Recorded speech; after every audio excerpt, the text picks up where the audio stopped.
ताश के पत्ते बने आईपीएस अधिकारी, दर्जनों की बदली जिम्मेदारी। क्या अधिकारी हैं समस्या का मूल या साख बचाने को दे रहे तूल? क्या तबादलों से बदल जाएगी तस्वीर? जी हां, ये सवाल दरअसल इसलिए क्योंकि तंत्र सुधारने के लिए सरकार ने तबादला मंत्र पढ़ा और पूरे 94 आईपीएस अधिकारियों को इधर से उधर कर दिया। लेकिन इस बात की क्या गारंटी है कि इतने बड़े पैमाने पर तबादलों के बाद सुधर जाएगी प्रदेश के तंत्र की तबीयत?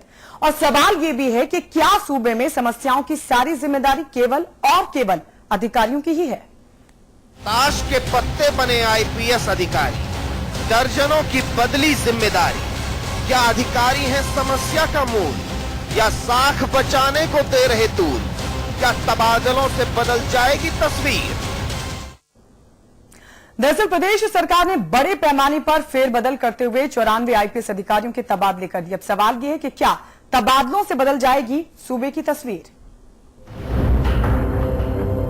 अब इसे सशक्ति कानून व्यवस्था को व्यवस्थित करने की पहल कहे या सरकार का पुराना रोग एक बार फिर वही हुआ, कोई इधर गया कोई उधर गया, ताश के पत्तों की तरफ फेंक दिए गए 94 आईपीएस अधिकारी।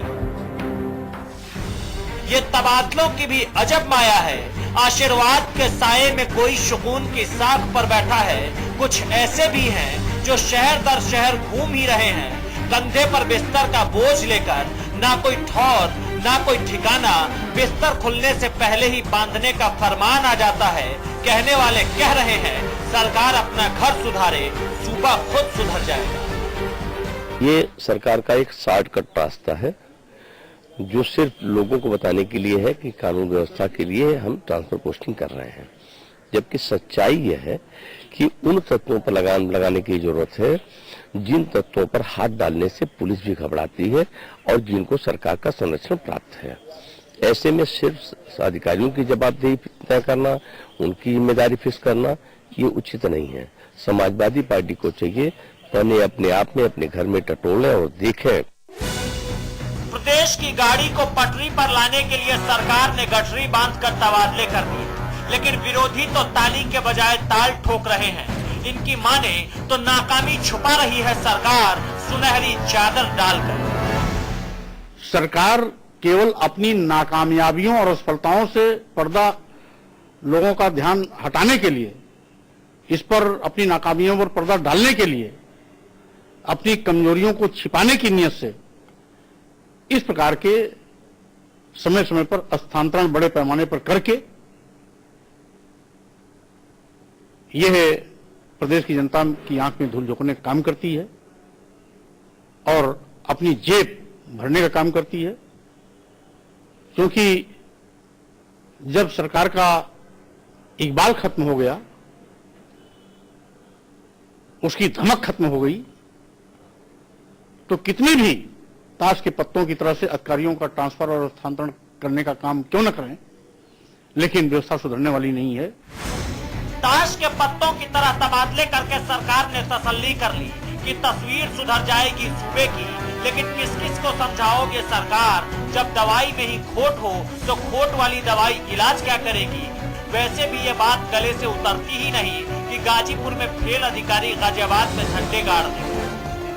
बिल्कुल सूबे की कानून व्यवस्था में किसी प्रकार की सुधार की उम्मीद करना बिल्कुल जायज नहीं है। उत्तर प्रदेश में जंगल राज है, कानून व्यवस्था का बहुत ही बुरा हाल है, खस्ता हाल है और अब तक 2500 अफसरों की, ऐसे बड़े पुलिस अधीक्षकों से लेकर तमाम बड़े अधिकारियों के ट्रांसफर पोस्टिंग इस सरकार ने किया। आखिर वही अधिकारी बार बार एक जिले से दूसरे जिले में हस्तांतरित होते रहे, लेकिन कानून व्यवस्था में धेले भर का सुधार नहीं है। तबादलों के ताबीज से सूबे की तबीयत बदलने चली है सरकार। विपक्ष के तेवरों पर सरकार के सिपाही कह रहे, बौखला गए हैं विरोधी, ये पहले अपने गिरेबान में झांके। हर धर्म वर्ग हर तबके के उत्थान के लिए इन लोगों ने काम किया। जो चुनाव घोषणा पत्र में इन लोगों ने वादा किया जनता से, उसको 100% पूरा किया। विपक्ष की जब भी सरकार रही है, भारतीय जनता पार्टी चाहे बहुजन समाज पार्टी की, जनता से जुड़े हुए समस्याओं का कोई समाधान आज तक इन लोगों ने नहीं किया। तो जब भी समाजवादी पार्टी की सरकार आती है, वो जनता के हर वर्ग के लोगों को ध्यान में रख करके विकास और उनकी सुविधाओं के लिए काम करती है, इसलिए बौखला जाते हैं। बहरहाल क्या गजब है कि पिछले 9 महीनों में कुल 405 आईपीएस के 524 तबादले हो चुके हैं। इनमें कुछ ऐसे भी जो 9 महीनों में 5 बार अलग अलग जगहों की परिक्रमा कर चुके हैं। बावजूद इसके प्रशासनिक तंत्र पटरी पर नहीं आया। इसलिए सवाल ये कि क्या केवल तबादलों से बदल जाएगी सूबे की तस्वीर? अगर ऐसा है तो अब तक क्यों खेल था ये तबादले का ताबीर? उत्तर प्रदेश में अधिकारी ताश के पत्ते की तरह फिट जा रहे हैं। ऐसे में सवाल उठता है कि क्या इन अधिकारियों के तबादलों से ही सब कुछ ठीक हो जाएगा? कैमरामैन विशाल वर्मा के साथ विजय श्रीवास्तव, लखनऊ, समाचार प्लस। और इस बीच खबर यह है कि 20 और आईपीएस अधिकारियों के तबादले कर दिए गए हैं, लेकिन सवाल यह है कि बार बार तबादलों का आखिर मतलब क्या है? क्या इन तबादलों से सूबे की तस्वीर बदल जाएगी? सभी खास मेहमान हमारे साथ जुड़ चुके हैं। बीजेपी के प्रवक्ता हरीश श्रीवास्तव हमारे साथ हैं, कांग्रेस के प्रवक्ता सुरेंद्र राजपूत हमारे साथ जुड़ चुके हैं, समाजवादी पार्टी के विधायक रविदास मेहरोत्रा भी हमारे साथ हैं। इसके अलावा पूर्व आईपीएस अधिकारी राजेश कुमार राय भी जुड़ चुके हैं और हमारे मैनेजिंग एडिटर अमिताभ अग्निहोत्री जी भी हमारे साथ हैं। राजेश कुमार राय जी, सबसे पहले आपके पास आना चाहूंगी क्योंकि आप पूर्व आईपीएस अधिकारी रहे हैं। आंकड़े बताते हैं कि पिछले 9 महीनों में आईपीएस के 524 तबादले हुए। कई तो ऐसे रहे जिनके 9 महीनों के बीच एक से ज्यादा बार तबादले हुए, तो कुछ के 5 बार के करीब भी तबादले हुए हैं। अब सवाल यह है कि बार बार तबादलों का मकसद और मायने क्या हैं? देखिए, कोई भी डिपार्टमेंट है, उस डिपार्टमेंट में कुछ तबादले तो रूटीन होते हैं और कुछ तबादले रूटीन वो होना जरूरी है। जैसे कि अगर अधिकारियों की प्रोन्नति हुई, विभिन्न वर्गों में अगर अधिकारियों की पोस्टिंग होती है, एसपी से डीआईजी हुए, डीआईजी से आईजी, आईजी से एडीजी, एडीजी से डीजी, तो उस स्थिति में वो बदलाव कुछ तो आवश्यक होते हैं। लेकिन ये बदलाव इतने आवश्यक नहीं है कि 9 महीने में 524 लोगों का स्थानांतरण किया जाए। कोई भी अधिकारी किसी जगह पर जाए और वहां पर जाकर के 2 महीने में, अभी हम थोड़े दिन पहले उसको ये समझे कि ये बहुत सक्षम अधिकारी है और उसको हम तैनाती दें एक जिले में, और उस जिले में जाने के तीसरे दिन बाद 2 महीने के अंदर ये बात मालूम हो कि साहब यही अधिकारी जो अभी हमारे लिए अच्छा था, जिसकी हमने काबिलियत देख करके पूरी कमेटी के माध्यम से उसको हमने चयन करके भेजा, जो उसके लिए स्थानांतरण के लिए एक उच्च स्तरीय समिति है, वो समिति तय करती है स्थानांतरण। उस समिति ने एग्जामिन किया कि ये बड़ा अच्छा अधिकारी है और उस अधिकारी को नियुक्त किया, और फिर 2 ही महीने में, 1.5 महीने में, 3 ही महीने में उसके बारे में हमारी राय बदल जाती है, नहीं नहीं नहीं ये अच्छा अधिकारी नहीं है। क्यों नहीं अच्छा अधिकारी है? कि जहां पर गया हो सकता है वहां पर जो उसकी कार्य प्रणाली है, जो उसकी जिस तरीके से उसने सही तरीके से निष्पक्ष ढंग से कार्य करने का प्रयास किया हो, वो बात लोगों को पसंद ना आई हो, तो 3 महीने में ही वो हो सकता है कि फिर आकर के डीजीपी कार्यालय से संबद्ध हो जाए, 2 महीना डीजीपी कार्यालय में संबद्ध रहे, 3 महीना पड़ा रहे, फिर हो सकता है फिर किसी को याद आए तो फिर वो कहीं चला जाए। तो जो रूटीन, जो प्रमोशंस के नाते या जो ग्रीष्मकालीन स्थानांतरण होते हैं, जब इस तरह की बातें होती है तब तो स्थानांतरण बात ठीक है, लेकिन जब नियमों को ताक पर रखा जाए तो सवाल उठता है। सुरेंद्र राजपूत जी, हैरानी देखिए, 28 जनवरी 2014 यानी पिछले साल आईपीएस कैडर संशोधन अधिनियम 2014 पारित किया गया था और उसके ठीक बाद पिछले 9 महीनों में इतने बड़े पैमाने पर तबादले कर दिए गए। लेकिन इस नियम के मुताबिक यह है कि जहां पर एक जगह अधिकारी को तैनात किया गया है, 2 साल से पहले ट्रांसफर नहीं हो सकता। उसके बावजूद भी आखिर नियमों को एक बार नहीं कई बार ताक पर क्यों रखा गया? इसके पीछे क्या मंशा नजर आती है आपको? गायत्री नमस्कार, अमिताभ जी नमस्कार। जी नमस्कार। देखिए, बहुत स्पष्ट रूप से 2-3 बातें हैं। एक निदा के दोहे से मैं शुरू कर रहा हूं, एक 1.5 मिनट का मुझे जरूर समय दे दीजिए क्योंकि महत्वपूर्ण विषय में राजनीतिक बयानबाजी के लिए नहीं बैठा हूं यहाँ पर जी। रस्ते को भी दोष दे, आंखें भी कर लाल, चप्पल में जो कील है पहले उसे निकाल। जिस प्रकार से पिछले 9 महीनों में आप बता रहे हैं 524 और पिछले 2.5 साल में अगर आप देखेंगे तो 3000 से ऊपर इन आईपीएस अधिकारियों के ट्रांसफर किए गए हैं। ये घनघोर रूप से कृत्य निंदनीय है। गायत्री, अगर आप इसको ध्यान से देखें जी, जहां पर इन आईपीएस अधिकारियों को तैनात किया जाता है, ताश के पत्तों की तरीके से फेंटा जाता है, बांदा वाले को सहारनपुर और सहारनपुर वाले को मुजफ्फरनगर, मुजफ्फरनगर वाले को बनारस। अमिताभ जी जानते हैं हर चीज की, वहां की डेमोग्राफी जानते हैं हर शहर का, कि जैसे बरेली है, चाहे बनारस है, चाहे लखनऊ है, चाहे सहारनपुर है, चाहे मुजफ्फरनगर है, मेरठ है, संवेदनशील जगहों पे किन किन अधिकारियों को तैनात करना चाहिए, किस प्रकार तैनात करना चाहिए। लखनऊ में हमारे एक चचा जैदी होते थे, एक एडीएम होते थे, सिया सुन्नी विवाद के वो किस प्रकार से वो एक बहुत महत्वपूर्ण रूप में उभरे थे। अपने रिटायरमेंट के 10 साल बाद तक वो सरकार को सेवा देते रहे जी। जब तक बड़ा अधिकारी वहां स्थिति को समझता है तब तक उसको तबादला कर दिया जाता है विभिन्न कारणों से। इसके पीछे जो सबसे प्रमुख कारण है गायत्री, उस पर ध्यान देने की आवश्यकता है। अमिताभ जी अगर इसको ध्यान से देखेंगे तो जो मध्यम वर्गीय प्रशासन है, दरोगा है, सिपाही है और जो डीएसपी है, उस पर जिस प्रकार से घनघोर रूप से उस पूरी संस्था का राजनीतिकरण हो गया है। अपने अपनी जगहों पर अपना अपना एमएलए, अपना अपना जिलाध्यक्ष और अपना अपना वहां का कार्यकर्ता जो अपने अपने दरोगाओं को ले जाने की परिपाटी हो गई है। और दरोगा जो है अपने एसपी का ट्रांसफर कराने में सक्षम है, सिपाही अपने दरोगा का ट्रांसफर कराने में सक्षम है। बदायूं केस में ठीक है, गृह सचिव अपनी जॉब बदलवा लेता है, सरकार गृह सचिव का तबादला कर देती है, लेकिन वो जो एसओएफ उस जगह का वो वही टिका रहता है। तो जिस प्रकार का ये मध्यम वर्गीय प्रशासन में राजनीतिकरण हो गया, आप कितने भी तबादले कर लीजिए, कानून व्यवस्था इन तबादलों से बिल्कुल भी हरीश श्रीवास्तव उभरने वाली नहीं। हरीश श्रीवास्तव जी, पिछले 9 महीने में 86 तबादले आदेश जारी किए गए सरकार की तरफ से। क्या ये इस वजह से है जो सुरेंद्र राजपूत जी कह रहे हैं कि राजनीतिकरण हो गया है, या फिर सरकार पर जो सवाल उठ रहे हैं कानून व्यवस्था को लेकर, उसको लेकर सरकार लगातार तबादले किए जा रही है? गायत्री जी देखिए, ये आए दिन ट्रांसफर, इससे तो कानून व्यवस्था और अस्थिर हो रही है। स्थानांतरण करना सरकार का विशेषाधिकार है जी, परंतु अधिकारियों का ट्रांसफर उसी हालत में किया जाना चाहिए जब उनके ऊपर कोई कदाचार का मामला बनता हो, जब उन पे अक्षमता का आरोप लग रहा हो, तब ऐसी हालात में अधिकारियों को ट्रांसफर किया जाता है।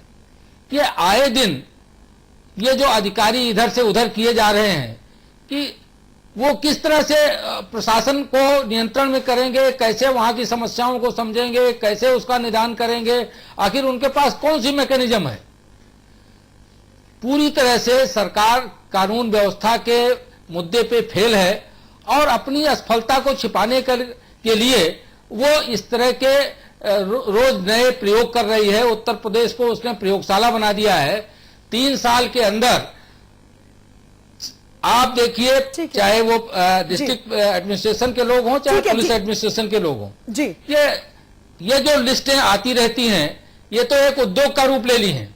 और जब तक ठीक है, आप कहना चाह रहे हैं कि ईमानदार अधिकारियों को, अपराइट अफसरों को जी हरीश जाएगा, ईमानदार अधिकारियों को ठीक से काम नहीं करने दिया जाता, ये आप कहना चाह रहे हैं। रविदास मेहरोत्रा जी, आखिर क्यों नियमों को ताक पर रखकर सरकार बार बार तबादले कर रही है? आखिर क्या हासिल करना चाहती है?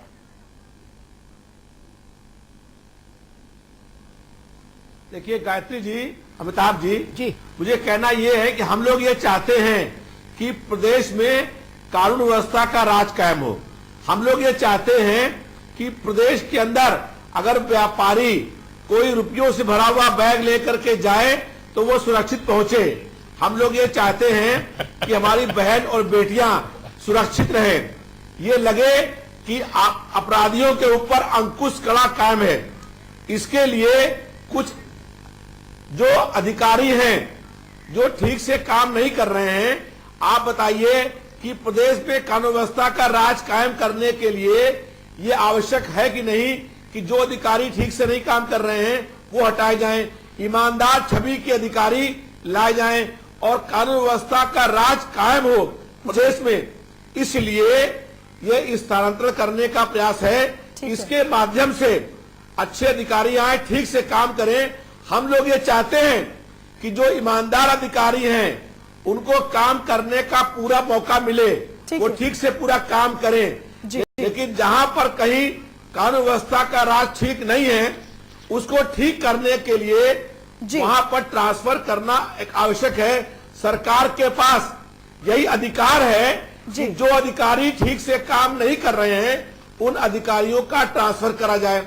जी ठीक है रविदास जी, कानून व्यवस्था को कायम करने के लिए ट्रांसफर किए जाते हैं, लेकिन अधिकारी को टिकट तो आप देते नहीं। रविदास जी आपकी बात आ गई। अमिताभ जी, तो क्या मूल समस्याओं का कारण ये अधिकारी ही? अमिताभ जी एक जानकारी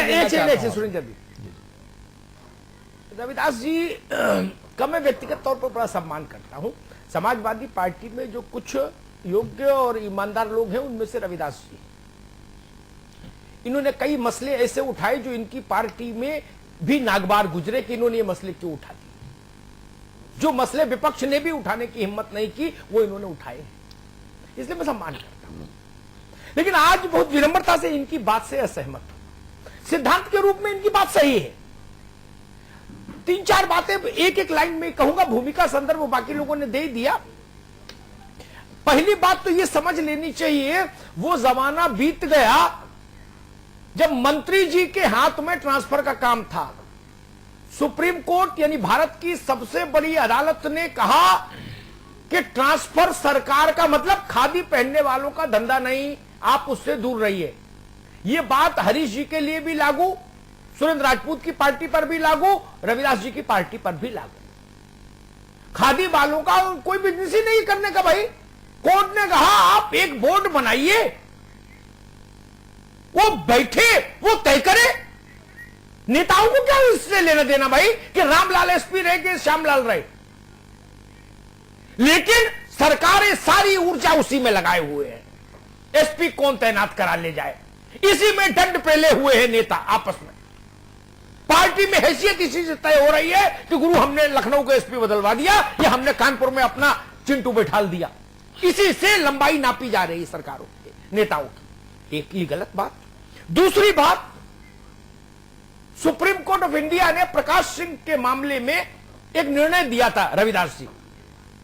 अब सुप्रीम कोर्ट से बड़ी तो उत्तर प्रदेश की सरकार हो नहीं सकती, जी जी, वो किसी पार्टी की हो। उसने कहा था कि डिस्ट्रिक्ट मजिस्ट्रेट और एसएसपी जो जिले के 2 प्रमुख अधिकारी हैं, इनका मिनिमम टेन्योर जब तक कि कोई बहुत आपात स्थिति नहीं पैदा हो जाए तब तक 2 साल रहना चाहिए। आपने उस निर्देश में माचिस लगा दी। सबसे पुण्य काम आपने एक ही किया, उस पर माचिस लगा दी। पहले बोले मेरे ठेंगे पे सुप्रीम कोर्ट।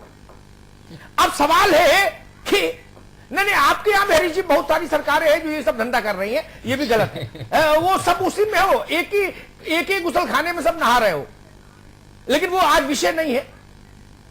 तीसरी बात जो मैं कहने के लिए था, मैं रविदास जी की बात मान लेता, लेकिन उसमें आपकी नीयत पर शक होता है मुझे, आपकी मतलब सरकार की। मुझे ये समझाओ रविदास जी, कल शाम 6 बजे तक सुरेंद्र राजपूत मैनपुरी के एसएसपी के लिए फिट थे, आज शाम को 7 बजे अनफिट कैसे हो गए? इस बीच में कौन सा धंधा हो गया? ये तो समझाओगे आप मुझे कि नहीं कि राजशाही है? आज आपने 12 ट्रांसफर निरस्त कर दिए, एडीजी से लेके और एसएसपी तक। क्या रात में हुआ बताइए? आवाम जानना चाहता है रात में क्या हुआ। कल जिनको आपने स्थानांतरित किया उनमें से 12 लोगों का आपने कैसे रोक दिया? आप नहीं बोल पाओगे, हम बता दे रहे कैसे रोक दिया। कोई एजी के पास पहुंचा, कोई बीजी के पास पहुंचा, कोई सीजी के पास पहुंचा, किसी ने इसका फोन किया, कोई रूठा, कोई मटका। अच्छा बोले ठीक है इसका रद्द कर दो। घरमानी मनमानी है, दुकान है पंसारी की कि कनस्तर यहां नहीं है, चाहिए यही रख दो। अव्वल तो ट्रांसफर किया क्यों, और किया तो फिर उसको लागू क्यों नहीं किया? इसलिए आपकी नीयत पर शक है। एक अंतिम बात कहूं फिर बहस आगे बढ़े। रविदास मेहरोत्रा जी, आपने 6 दफा प्रिंसिपल सेक्रेटरी होम बदल दिया। आपको समय कितना हुआ? 3.25 साल। 3.25 साल में आपने 6 प्रिंसिपल सेक्रेटरी होम तैनात कर दिए। इतना तेज रफ्तार से कोई नहीं भागा। आप तो बड़े क्रांतिकारी हो भाई, कोई सरकार नहीं भाग पाई हिंदुस्तान की। आपने 3.25 साल में 5 डीजीपी तैनात कर दिए। कितने? 5। मजाक हो रहा है क्या? डीजीपी उत्तर प्रदेश को समझे उत्तर प्रदेश समझ एक दिन में आता है क्या? अरे जिनको 40-40 साल राजनीति करते हो गया उनको तो उत्तर प्रदेश समझ नहीं आया। जिसको सोमवार को डीजीपी बनाते हैं मंगल को हटा देते हैं, वो कैसे समझ लेगा?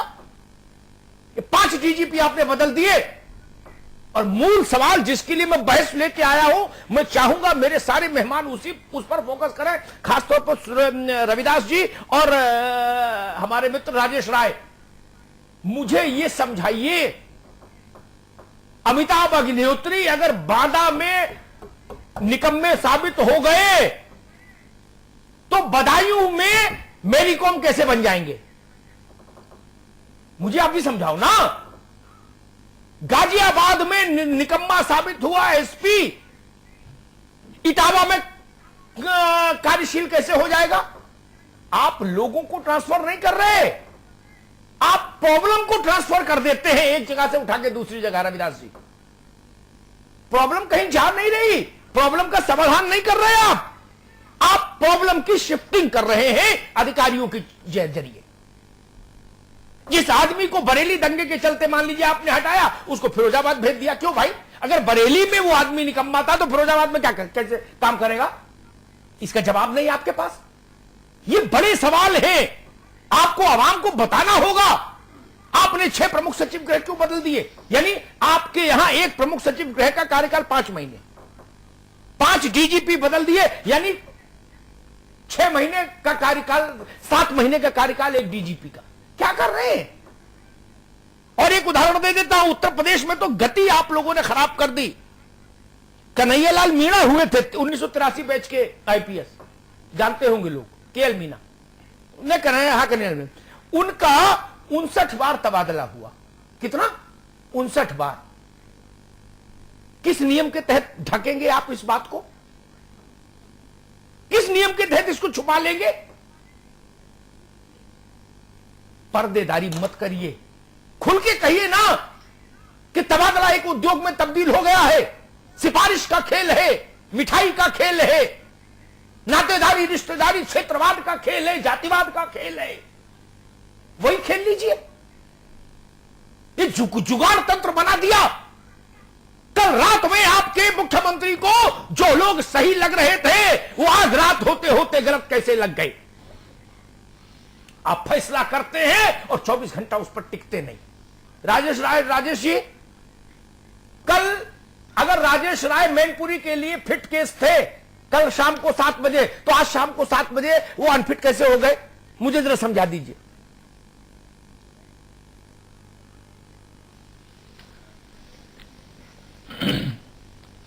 आदरणीय अमिताभ जी, आप बिल्कुल सही कह रहे हैं। मैं खुद इस बात की तरफ मैंने शुरू में ही इंगित किया।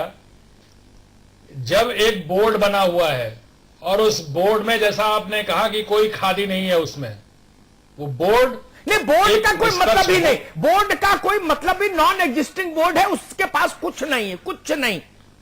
लेकिन है। अरे भाई, ऐसे तो आप अपने घर के बाहर अपने बाबा की खाद डाल दो, उनसे पूछो ना, बताओ, तो बाबा तो वही खांसते रहेंगे लेटे लेटे। बाबा क्या करेंगे? मैं आपकी बात को ही मैं दोहरा रहा हूं कि जो कुछ भी है, लेकिन एक बोर्ड है और उस बोर्ड ने एक रात में तय किया 94 लोगों के स्थानांतरण किए।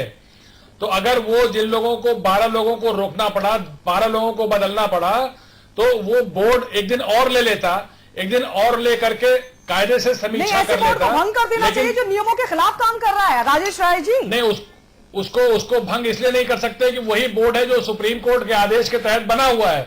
बात भंग करने की नहीं है, बात करने की बात है कि जो उन्होंने तबादला सूची बना करके, जो विचार विमर्श करके, जो डीजी ने सोचा अच्छा है, या जो उनको पहले मालूम पड़ गया होगा सिफारिशें कि इनको यहां करना है, इनको यहां करना, जो उन्होंने तैयार करके जो कुछ भी भेजा, वो जब तक गया जहां पर अप्रूवल के लिए, तो अप्रूवल के पहले जिन लोगों को ये मालूम पड़ गया कि हमारे ये 94 में हमारे तबादले हुए हैं और वो नहीं जाना चाहते थे, और उनके आका हैं, उनके संपर्क हैं, उनकी सिफारिशें हैं, वो जहां जाना चाहते हैं वहीं जाते हैं, जहां रहना चाहते हैं वहीं पर रहते हैं, अपनी मर्जी से वो पोस्टिंग लेते हैं, उनके ऊपर किसी का नियंत्रण नहीं रहता है, वो डीजी के नियंत्रण में नहीं रहते हैं। और जब उनको लगता है कि उनका तबादला हो गया, तो वो अपने जब दरवाजे खटखटाते हैं, उसका परिणाम है जिसकी आप बात कर रहे हैं कि अगर रात को 94 ट्रांसफर हुए तो। एक सेकंड में रविदास जी से बात कर लूं। रविदास जी, मुझे समझाइए, ऐसे बोर्ड की 2% की कीमत कोई क्यों माने जो कल रात में 7 बजे फैसला करता है और आज रात में 7 बजे उसको थूक के चाट लेता है? रविदास जी,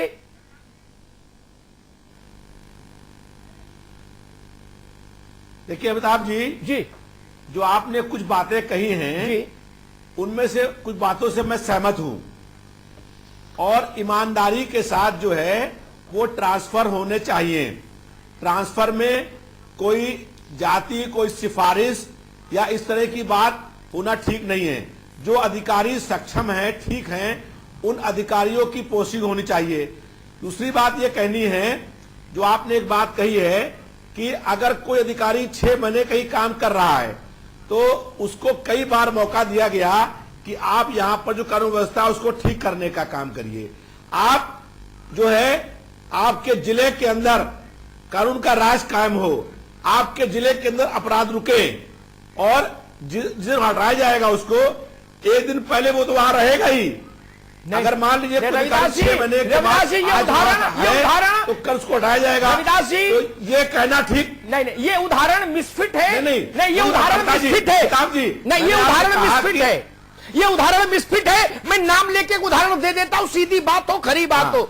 एक एसएसपी है बरेली में, धर्मवीर नाम है, क्या नाम है? धर्मवीर यादव। सुन लीजिए मेरी बात ध्यान से।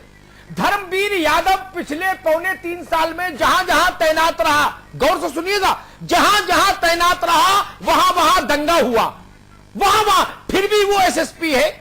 क्यों भाई? डॉक्टर ने बताया ये एसएसपी रहेगा। ये डीजी ऑफिस में क्यों नहीं स्टेनो बन के बैठे? रविदास जी, मैं तो नाम लेके बात करता हूं।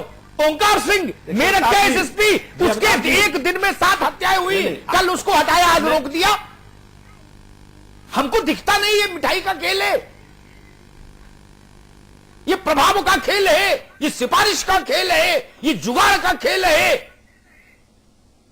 आप जनता का पैसा खराब कर रहे हैं, प्रशासन तबाह कर रहे हैं।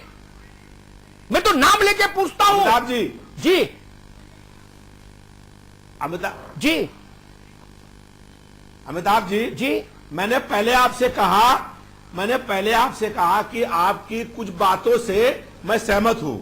दूसरा मैंने ये कहा कि ट्रांसफर जो हो, ट्रांसफर पोस्टिंग जो हो, वो इस हिसाब से हो कि कौन सक्षम अधिकारी है।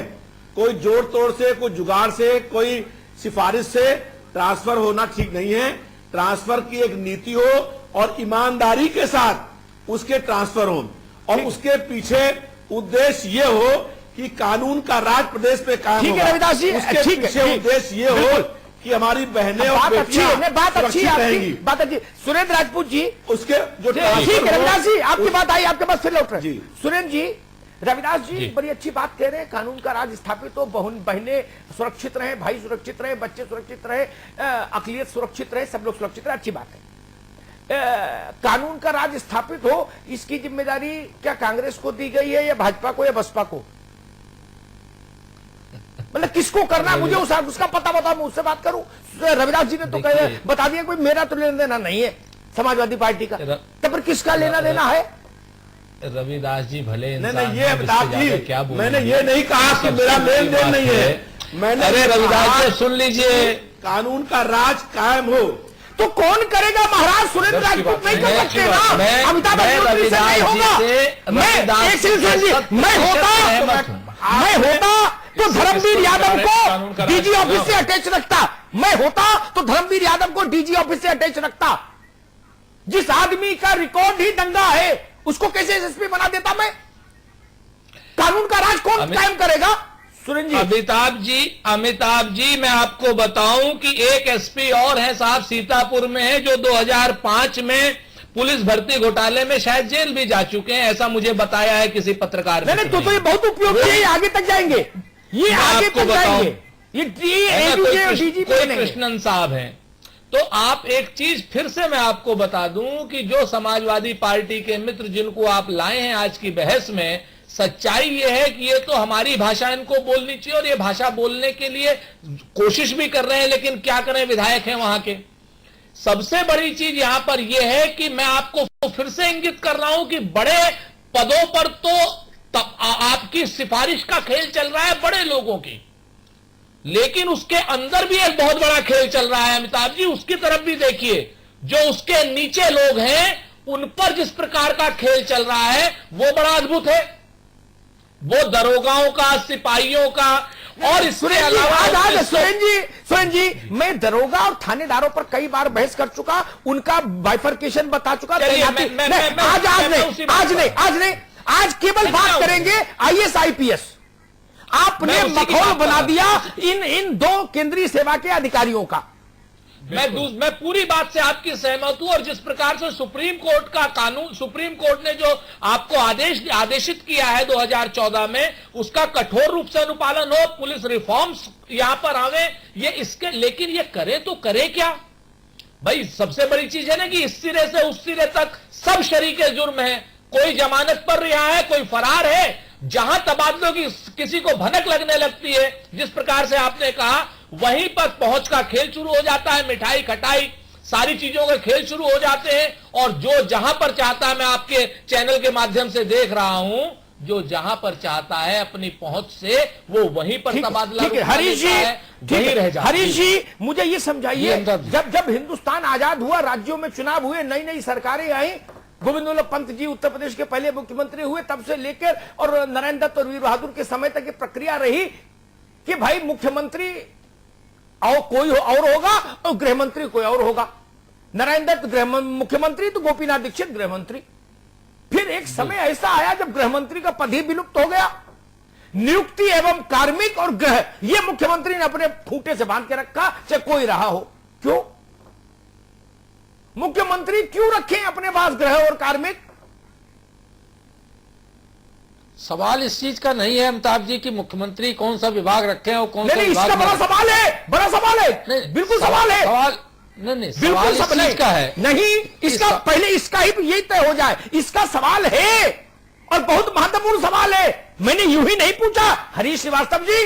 मुख्यमंत्री कानून व्यवस्था के लिए 24 घंटे जागृत रहने वाला मंत्री चाहिए। नहीं, वो बात आपकी बिल्कुल सही है। कोई हैरान विषय है, ये बंजर भूमि विकास है कि चाहे जिसकी खूंटे से बांध दो गाय को। आपकी बात बिल्कुल जायज है, लेकिन अब तो एक एक मंत्री के पास 10-10, 12-12 विभाग रहते हैं। जो जितना हैवी वेट मंत्री है उसके पास उतने ज्यादा विभाग हैं। हरीश जी, तो सवाल इस चीज का है। हरीश जी, आप मेरी बात नहीं समझते, बहस डिरेल हो जाती है। मैं फिर स्पष्ट कर दूं, उत्तर प्रदेश के 77% विभाग, ध्यान से सुनिएगा, 77% विभाग 3 लोगों के पास है, ठीक है ना? बाकी 23% में पूरा मंत्रिमंडल है। जी। 3 लोग इतना सक्षम है, देवदूत है, वो एलियंस है, क्या है? दैवी ताकत है। आदमी की कार्य क्षमता होती है भाई। 3 लोग, बिल्कुल, उनके नाम लेने की जरूरत तो नहीं ना, मुझे पता है ना? नाम लेने। तो सवाल यह उठता है, आप भाई सत्ता का विकेंद्रीकरण क्यों नहीं करते? गृह मंत्रालय अपने आप में इतना महत्वपूर्ण मंत्रालय है कि वहां एक senior minister round the clock होना चाहिए। पारदर्शिता का अभाव और जवाबदेही का अभाव, जनता के प्रति जवाबदेही और पारदर्शिता के अभाव के कारण ही ये सारी परिस्थितियां पैदा होती। ये इसके अलावा मैं ये कहना चाहूंगा अमिताभ जी कि ये पारदर्शिता की बात है। बात यह है कि पूरे प्रदेश की जो मशीनरी है, वो मशीनरी हमारे हाथ में रहे, हमारे नियंत्रण में रहे।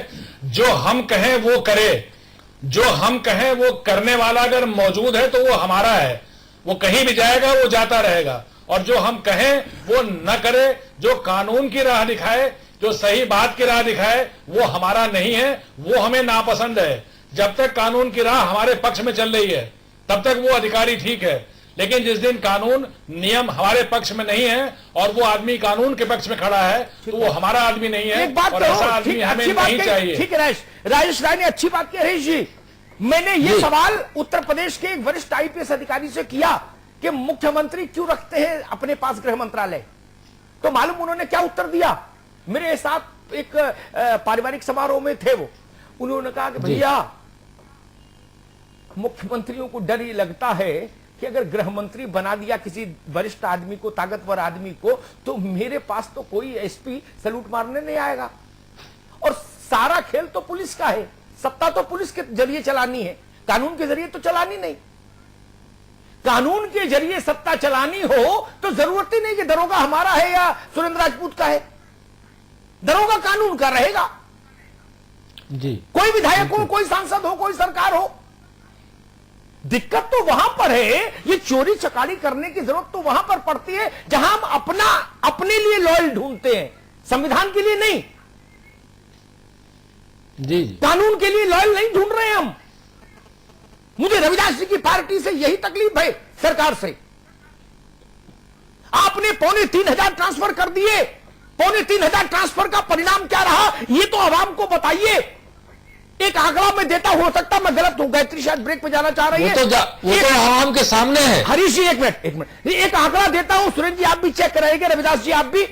मुझे किसी ने बताया 90 करोड़ रुपए ट्रांसफर पर खर्च हो चुका है मेरे टैक्स का। 90 करोड़ रुपए मेरे टैक्स का ट्रांसफर पर खर्च हो चुका है। ट्रांसफर होने ये बात लगभग ठीक है अमिताभ जी। रविदास जी, ये गरीब सूबा आपके नाज नखरे नहीं झेल पाएगा। 90 करोड़ रुपए आपकी शौक में खर्च हो गए। बोले ताश खेलने की आदत है हमको, हम दिन भर पत्ते खेलेंगे। आपको पता है एक कलेक्टर और कप्तान के ट्रांसफर पर लाख, 2 लाख, 4 लाख रुपया खर्च होता है सरकार का। ये व्यवस्थाएं क्यों कर रहे हैं? नहीं तो आप मुझे बता दीजिए कि 6 दफा चीफ प्रिंसिपल सेक्रेटरी होम और 5 दफा डीजीपी बदलने के बाद हमने ये हिमालयन उपलब्धियां हासिल की। रविदास मेहरोत्रा जी, आपके पास आना चाहूंगी। जो बात अमिताभ जी ने ब्रेक पे जाने से पहले उठाई कि अब तक आप नियमों को ताक पर रखकर बहुत बड़ी तादाद में तबादले कर चुके हैं, लेकिन उससे हासिल क्या हुआ है?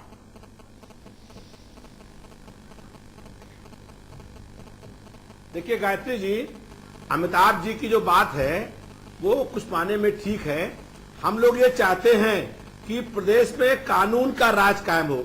नहीं बना। कानून का राज कायम करने के लिए कितनी बार अफसरशाही पर लगाम लगानी पड़ेगी, अफसरशाही पर अंकुश लगाना पड़ेगा। और उसका अंकुश लगाने के लिए जो अधिकारी अगर ठीक से काम नहीं करेंगे तो सरकार के पास उनका ट्रांसफर करने के अलावा और क्या रास्ता है। जो अधिकारी ठीक से काम कर रहे हैं, हम लोग ये चाहते हैं कि उनकी पोस्टिंग रहे और ईमानदार हमारी माताएं बहनें सुरक्षित रहें। और पहले आप बात पूरी सुन लीजिए। देखिए, हम लोग ये चाहते हैं कि प्रदेश में अपराधों पर अंकुश लगे, अपराधी जेल में हो। अब जो खर्चा होता है ट्रांसफर में, इससे बहुत बड़ा खर्चा पुलिस फोर्स पर हो रहा है, इससे बहुत बड़ा खर्चा जेल में खाने पीने पर हो रहा है। तो उसका मतलब ये है कि जो प्रदेश में 22 करोड़ लोग हैं वो सुरक्षित रहें। ठीक है रविदास जी, बिल्कुल अच्छी बात कही आपने, अंकुश लगे, अच्छी बात कही है। जेल में हो गए तो जेल में भी सरकार खर्च करती है। रविदास जी, अच्छी बात, बहन और बेटियां सुरक्षित रहें। जी जी, आपकी बात आ गई, आपकी बात आ गई। बहन बेटियां सुरक्षित रहें, मूल बात यह है, अच्छी बात है, इससे कोई विरोध नहीं कर सकता। लेकिन मैं 2 छोटे छोटे उदाहरण दूं, फिर बाकी पैनलिस्ट के पास जाऊंगा। आपने कहा कि अधिकारियों पर अंकुश लगाना है, उनको सुधारना है, उनको कसना है। और अधिकारी मुझसे ये कहते हैं कि अमिताभ जी नेताओं पर अंकुश लगाओ, इनको कसो, नहीं तो सब कुछ नहीं होगा प्रदेश में। उसका एक उदाहरण दे देते हैं आपको, ताजा उदाहरण लो, पुरानी बात ही नहीं, हमारे पास तो रेडीमेड माल है, तुरंत लो, लेन देन रहे नहीं बाद में लिखने के लिए, बही खाता में लिखे।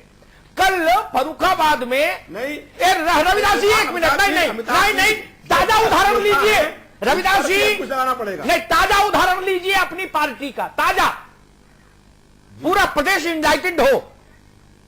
कल फर्रुखाबाद में माननीय शिवपाल जी गए, वहां एक यादव जी का मेडिकल कॉलेज है, वहां हेलीपैड बनाया गया, वहां जहाज उतरा उनका हेलीकॉप्टर। डिस्ट्रिक्ट मजिस्ट्रेट डर के मारे गया, गुलदस्ता लेके भाई जाने पड़ेगा।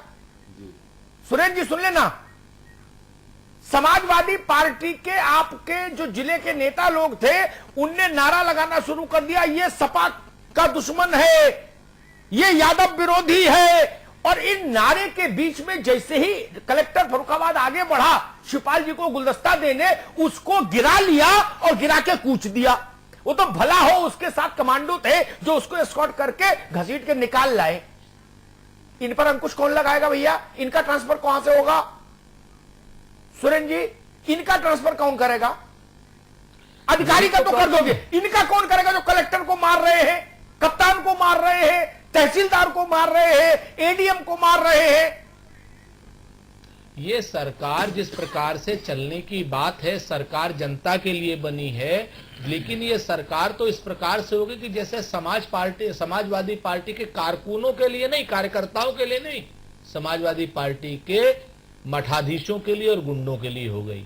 जो सबसे बड़ी चीज है, जिस प्रकार की स्थितियां कल जो आप बता रहे हैं वो अगर हुई है, इस घटना की अगर कठोरतम शब्दों में निंदा ही नहीं, दोषियों के खिलाफ कड़ी कार्रवाई की जाए और ये भी जरूर देखा जाए कि वो डीएम या वो एसपी किस हालात में गया और क्या उस आदमी की भी कोई आत्मसम्मान है क्या?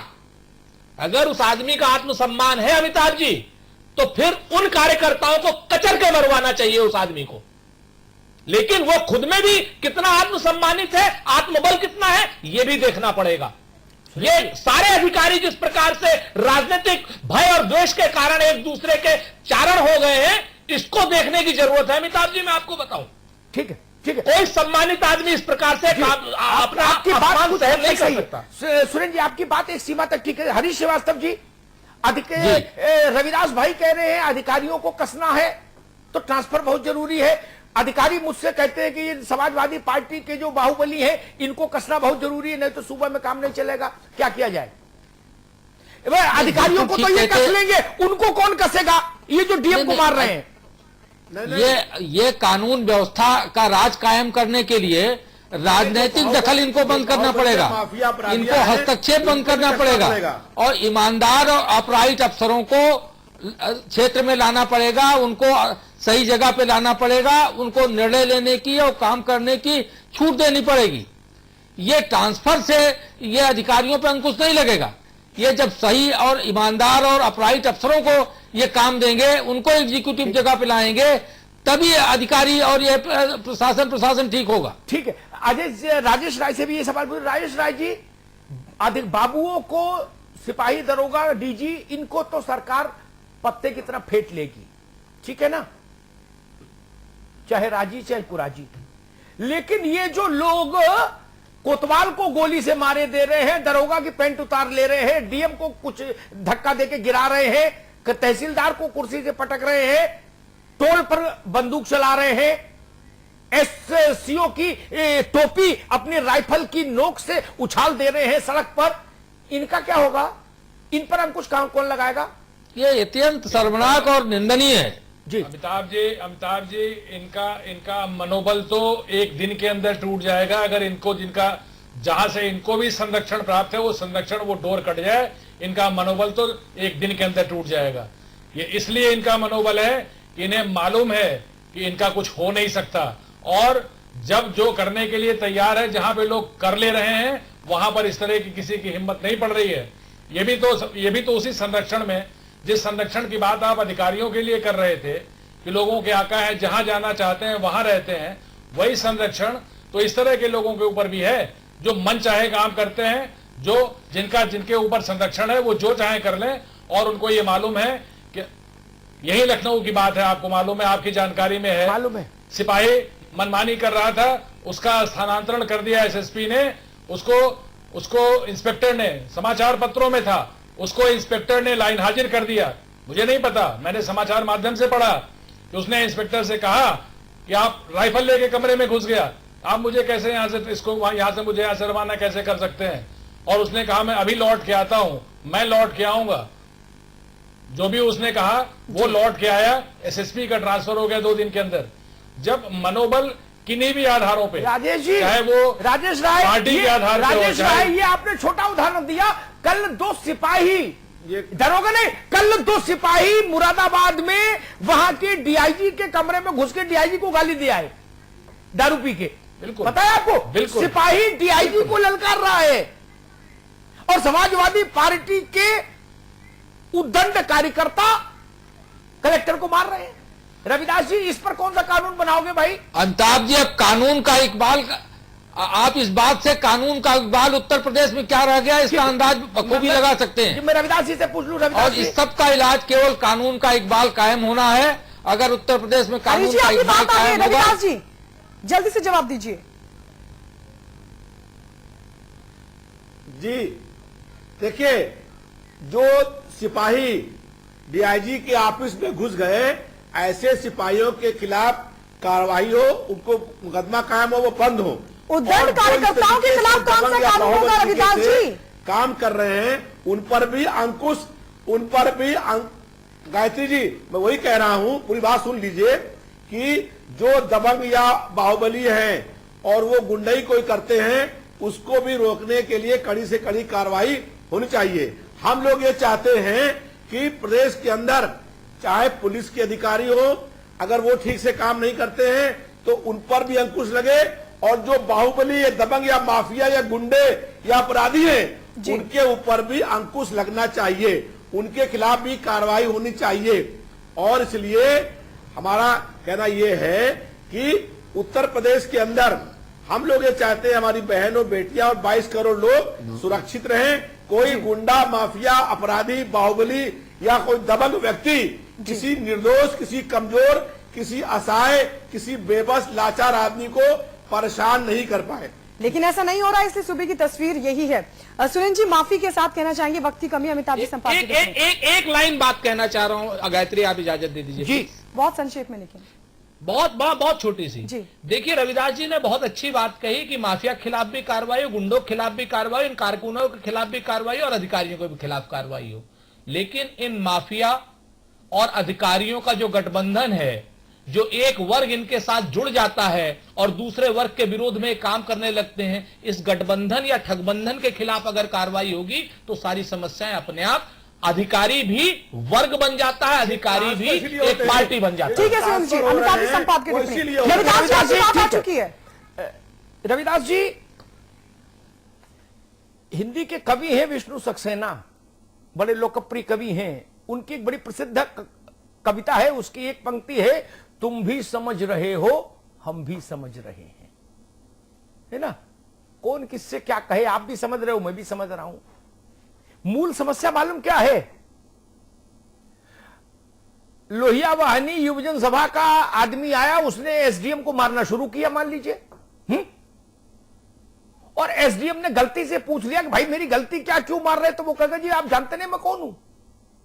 और मान लीजिए जो सुरेंद्र राजपूत कह रहे हैं या राजेश कह रहे हैं हमारे मित्र, उसने ऐसे कुछ उत्तेजना में कुछ साहस दिखा भी दिया, दुस्साहस, उस एसडीएम ने, तहसीलदार ने, किसी अधिकारी ने, तो वहीं से ये जो मोबाइल चल गया ना, ये उत्तर प्रदेश को में नरक किए, वहीं से वो नंबर लगाता है, वहीं से मारते मारते, हां जी इसको हटाओ, लो 5 मिनट में मैसेज आ जाता, बोले जी आप पद मुक्त हो गए। तो क्या करेंगे? उदाहरण दूं? कोई बिना उदाहरण तो बात बोलते ही नहीं। उदाहरण दूं? घड़ी देखकर एक व्यक्ति ने पब्लिक में कहा, और अभद्र बात जो किसी महिला के लिए कोई बोल नहीं सकता, उस भाषा का इस्तेमाल करते हुए कि 41 मिनट में औकात बता दी। औकात क्या? दुर्गा शक्ति नागपाल,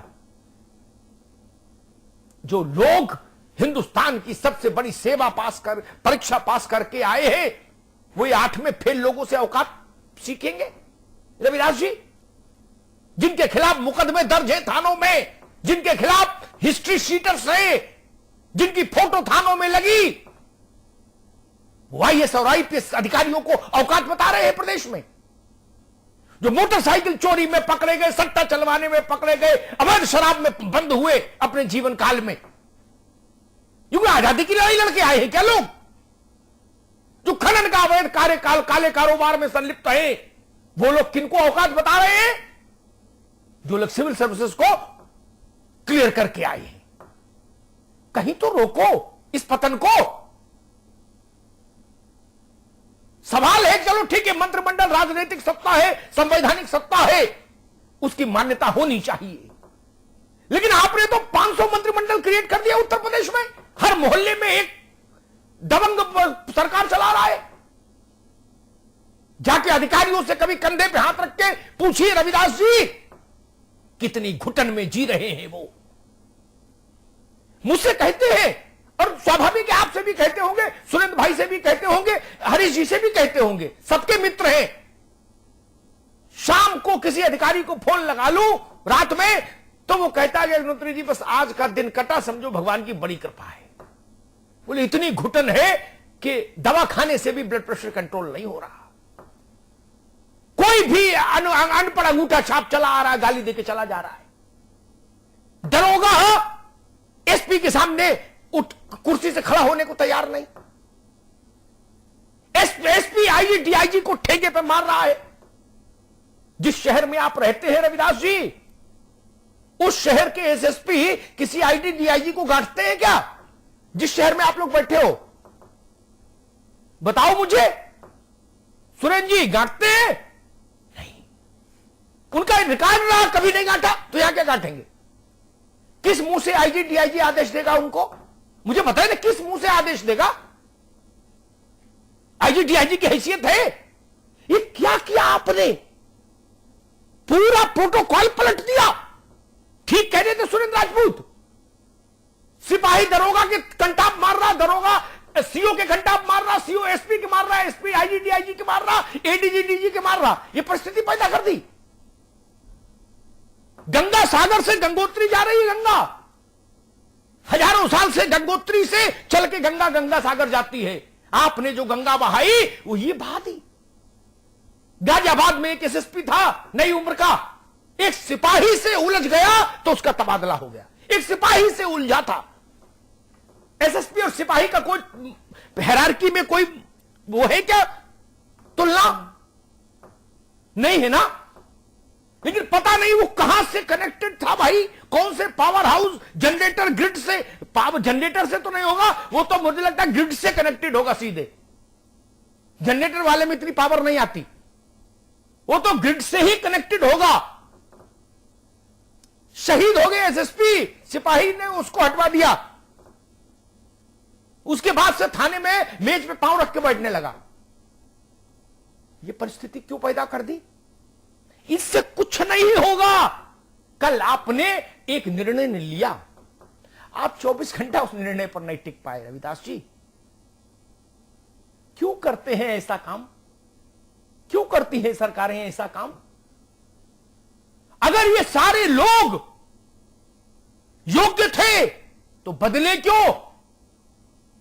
और अगर बदला ही था तो फिर उस बदलाव को निरस्त क्यों किया? जनता को बताना चाहिए ना आपको। आखिर ये पैसा तो हमारा है ना, ये किसी पार्टी का पैसा तो नहीं, ये व्यक्तिगत मामला नहीं। आप समाजवादी पार्टी की लखनऊ यूनिट और प्रदेश की यूनिट और देश की यूनिट की लिस्ट दिन में 6 बार संशोधित करो, मैं नहीं आऊंगा बोलने ना। मैं आऊं तो आप मुझे डपट दीजिएगा कि भाई आपसे क्या मतलब, मेरी पार्टी में चाहे जैसे चलाऊं। अमित शाह जी भाजपा में चाहे जो करें, हरीश श्रीवास्तव जी को रखे चाहे निकाल दे, हमें क्या फर्क पड़ता। लेकिन केंद्र की सरकार पर तो बोलूंगा, क्योंकि मैं भी भारत का नागरिक हूं, मेरा भी अधिकार है उस सरकार पर। वैसे ही उत्तर प्रदेश की सरकार है। आपने प्रदेश कार्यकारिणी बनाई थी रविदास जी, बनाई थी ना। उसके बाद कुछ लोग पहुंच गए मुलायम सिंह जी के पास, तो उनने 25-30 नाम अगले दिन फिर जारी कर दिए। मैं तो नहीं बोला। आपने विधान परिषद में पहले एक नाम दिया, फिर उसको हटा के आशु मलिक का नाम जोड़ दिया, बोले अब ये पर्चा भरेंगे। मैंने तो सवाल नहीं उठाया ना, आप किसी को भराओ। लेकिन ये तो पूछूंगा कि ये एसपी क्यों हटाया और वो क्यों लगाया। ये पार्टी के कार्यकर्ता नहीं है, ये प्रदेश का मसला है। आवाम की ओर देखिए और एक बार ठंडे दिमाग से मेरी विनती है सरकार से, ये सोचिए ये इतने सारे तबादलों से कोई नतीजा भी निकला है क्या? अगर नतीजा नहीं निकला तो मान लीजिए कि ये दवा काम नहीं करेगी, कोई दूसरा रास्ता खोजिए। अधिकारियों को काम करने की स्वतंत्रता दीजिए, राजनीतिक हस्तक्षेप को न्यूनतम करिए, तब प्रदेश में परिणाम दिखाई देंगे। बहुत बहुत शुक्रिया। बहुत बहुत शुक्रिया आप सभी का हमारे साथ जुड़ने के लिए। राजेश जी आपका, सुरेंद्र जी आपका, हरीश जी आपका भी बहुत बहुत शुक्रिया, रविदास जी आपका भी बहुत बहुत शुक्रिया, अमिताभ जी आपका भी शुक्रिया चर्चा में हमारे साथ बने रहने के लिए।